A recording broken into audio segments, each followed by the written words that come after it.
그 인터넷으로 떠돌아다니는 내용 중에서 5억까지는 아예 안 나오고 10억까지는 안 나올 수도 있다, 안 나올 것 같다.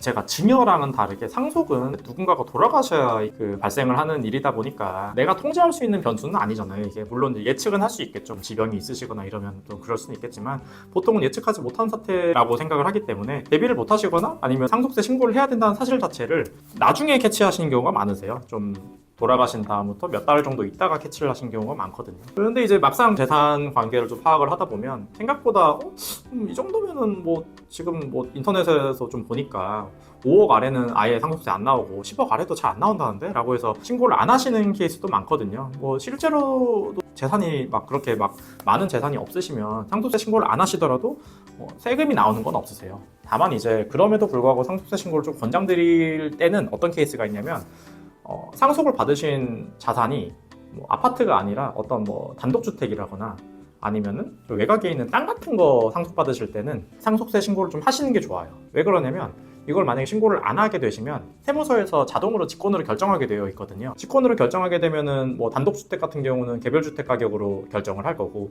만약에 땅 같은 경우는 공시지가로 결정하는 게 제일 많겠죠. 근데 아시다시피 공시지가가 시가랑은 사실은 거의 상관이 없어요. 공시지가는 좀 아무래도 실제로 형성되는 가격보다는 낮게 이렇게 잡혀 있다 보니까 그렇게 결정이 되면은 당장 상속세 측면에서는 좋을 수가 있는데, 나중에 이거를 파실 때 좀 너무 취득가액이 낮게 잡혀 있다 보니까 나중에 파실 때 양도세가 너무 많이 나올 수가 있어요.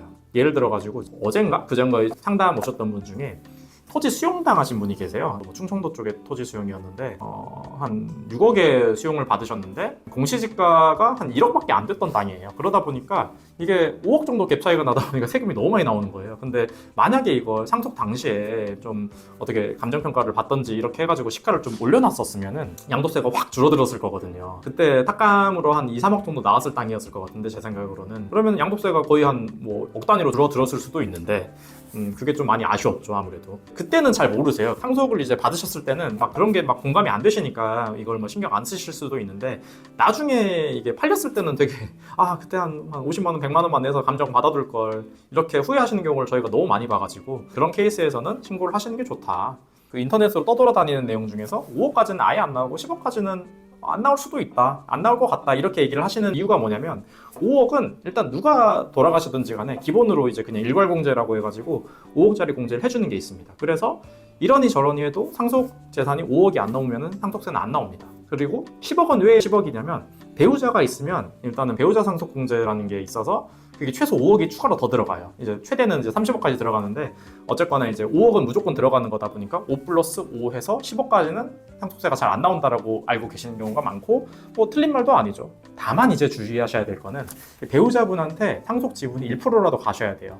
무슨 말이냐면, 피상속인이 자녀분한테만 이거 준다고 해가지고 직계 비속한테만 설정을 해두시면은 배우자 공제가 아예 안 들어갑니다. 배우자분한테도 1%라도 배정을 해두셔야 배우자 공제를 받으실 수 있으니까 이 점은 꼭 참조를 하시면 좋을 것 같습니다. 그리고 또 많이들 좀 물어보시는 게 동거주택 상속 공제라고 있어요. 동거주택 상속 공제는 사실 실무상 받기는 좀 어려운 공제긴 한데, 같이 좀 살면은 동거주택으로 봐가지고 그것도 6억 정도 까준다는 공제예요.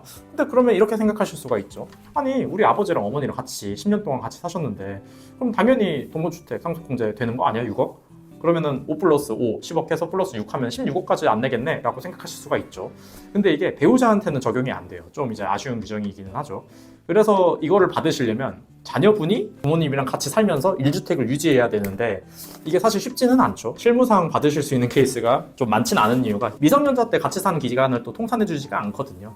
그럼 성인 돼서 10년 동안 같은 주택에서 살아야 된다는 소린데, 그런 케이스가 생각보다는 별로 없다. 보통 40 넘어가시면은 좀 독립하고 결혼하시는 경우가 많다 보니까, 그럼에도 불구하고 쓸 수 있으면 너무 좋은 공제기는 하죠. 요즘에는 옛날 같이 않게 좀 주식 같은 걸로 자산을 가지고 계시는 피상속인 분이 많다 보니까, 혹시라도 내가 받은 게 주식이에요, 아니면 예금, 보험 이런 것도 있을 수 있겠죠. 금융재산 상속공제라고 해서 그 금융재산의 20%까지는 공제를 해주는 게 있습니다. 한도가 2억이니까 10억짜리 주식을 내가 상속을 받았으면은 2억은 없는 걸로 봐서 8억만 과세가액에 산입을 해주겠다고 이제 볼 수 있다는 거죠.